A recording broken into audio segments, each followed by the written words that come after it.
Assalamualaikum warahmatullahi wabarakatuh.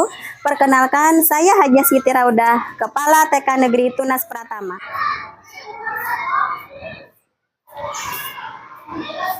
Dalam Jambore GTK Hebat 2024 ini, saya mengambil topik GTK Inovatif Kepala Sekolah, yaitu tentang kepemimpinan pembelajaran. Waalaikumsalam, Mama. Maaf sebelumnya Bu, kami mengganggu. Nggih, kada apa-apa. Sini Bu, ada yang ingin ditanyakan Nggih. tentang anak kami Bu. Oh iya, ada apa ya kira-kira? Anak kami kan sudah masuk kelas B kan Bu. Nggih. Terus kami ini cemas sama anak kami karena belum bisa menulis, berhitung, membaca. Oh iya. Nggih, Kelompok terus B ya? Nggih, kelompok B. Terus bisa lah Bu masuk SD nanti kalau misalkan belum bisa kalis itu. Oh iya. Ulun mengerti lah kecemasan ibu-ibu, kekhawatiran nantinya kalau di SD tidak diterima. Setelah masuk TK tidak bisa membaca, berhitung seperti yang biasanya sudah diajarkan di SD. Nah, kemarin kan kita beracuan pada pedoman peraturan pemerintah bahwa anak PAUD itu kalau untuk masuk SD itu tidak diwajibkan calistung karena tidak ada lagi tes-tesan itu Bu. Jadi tidak harus anak itu harus bisa membaca baru masuk SD diterima, tidak lagi. Jadi apa yang dikembangkan di PAUD juga aspek fondasi yang ada di PAUD seperti itu. Jadi Ibu jangan khawatir ibaratnya anak yang tidak diterima di SD gitu. Jadi perkembangan anak itu tidak hanya di akademik, tidak hanya calistung yang dikembangkan di PAUD, tapi banyak perkembangan anak yang wajib kita stimulus seperti perkembangan bahasa anak, bagaimana dia bisa berkomunikasi, bagaimana motorik kasarnya dioptimalkan, motorik halusnya, bagaimana persiapan anak itu menulis gitu Bu. Jadi banyak hal-hal yang perlu kita kembangkan aspek perkembangannya supaya perkembangan anak itu optimal gitu Bu. Teman, kemarin ada orang tua murid datang menemui ulun. Mereka konsultasi tentang anak mereka. Sekarang kan anak mereka kelompok B. Jadi ada rasa kekhawatiran, ketakutan karena anak mereka mau masuk SD. Jadi ada yang belum bisa membaca, belum bisa berhitung, kayak gitu. Jadi kan kemarin sudah ulun jelaskan juga pembelajaran di PAUD seperti apa, dan juga kalau masuk SD kan tidak diwajibkan untuk calistung karena tidak ada lagi untuk tes seperti itu. Jadi insya Allah kata ulun diterima saja kalau masuk SD gitu.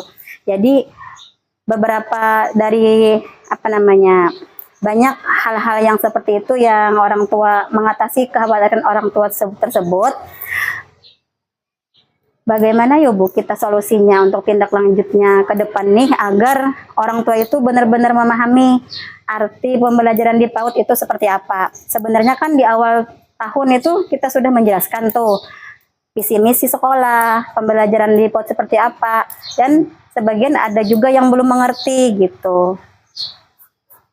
Kemarin ada Bu di kelas yang mamanya mau minta dileskan gitu sama wali kelasnya. Terus ulun bilang aja kalau kami tidak bisa mengajarkan calistung itu, apalagi kan sistem les-les gitu kan. Nah itu kemarin dijelaskan ke mamanya juga. Tapi kemarin adakah mamanya ulun suruh ke kantor kemarin itu menghadap kayak gitu. Nah kemungkinan mereka ya yang menghadap ya. Oke, gitu.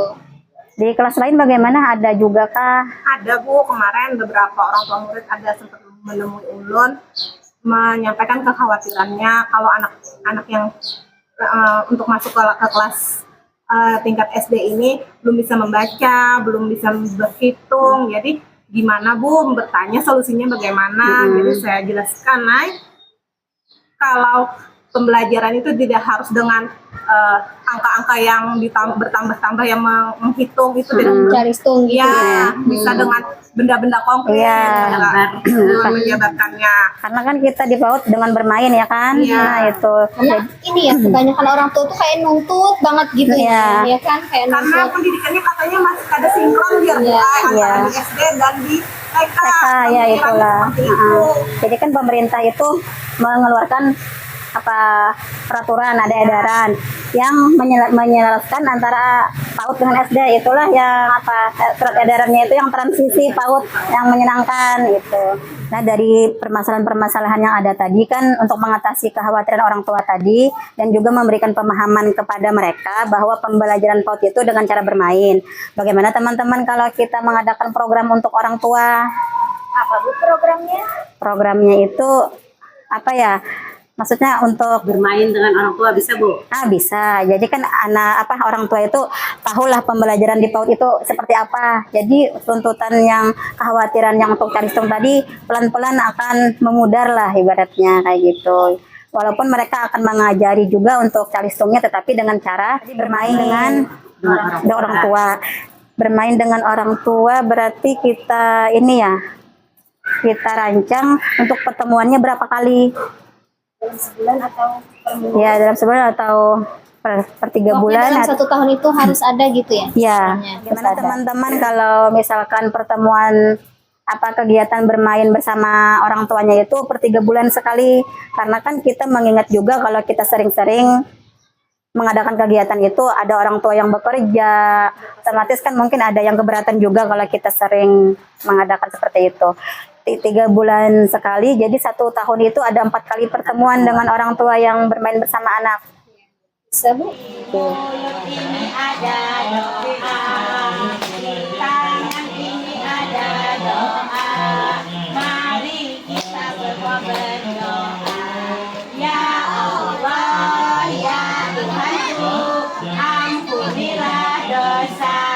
Untuk menstimulus perkembangan bahasa anak kita.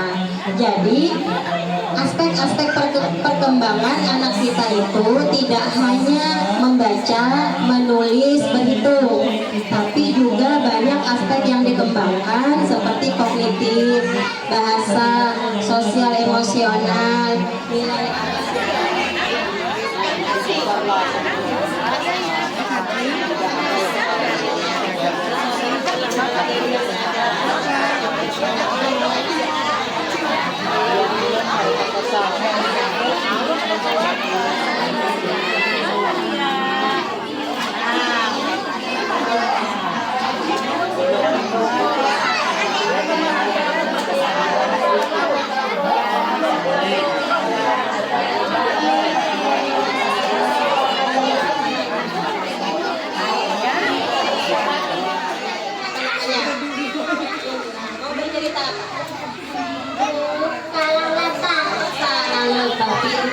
Yuk kita dengarkan Yumna mau bercerita sarang lebah. Lebahnya sarang haji, tapi lebahnya lagi saling maju terus ini bermain, terus dia melupakan itu majunya. Terus disaliki mamanya.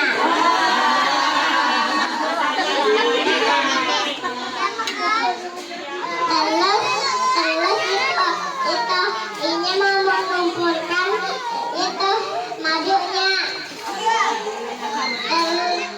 Terus ini itu pulang, terus ini itu hendak itu memakannya.